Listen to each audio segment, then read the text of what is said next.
जब संवैधानिक याचिकाएं निराशा में बदलने लगी तब कलम और क्रांति का एक अनूठा संयोजन सामने आया।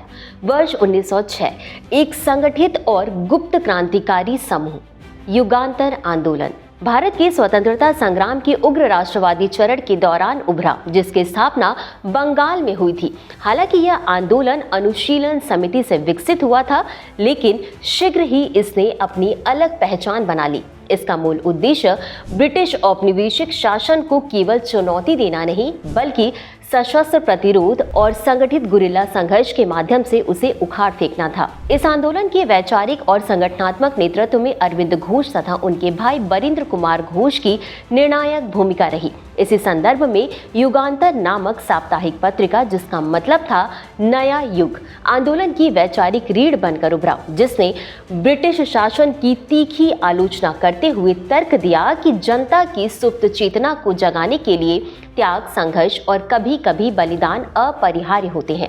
इस प्रकार संगठनात्मक दृष्टि से युगांतर ने एक अत्यंत गोपनीय और विकेंद्रीकृत ढांचा अपनाया। इसके अंतर्गत हथियारों का संग्रह, बम निर्माण, सैन्य रणनीति का प्रशिक्षण तथा कुछ सदस्यों को विदेश भेजकर तकनीकी ज्ञान दिलाने जैसी गतिविधियां संचालित की गई। हेमचंद्र कानूनगो और भूपेंद्र नाथ दत्त जैसे क्रांतिकारी इस प्रयास के प्रमुख सूत्रधार रहे।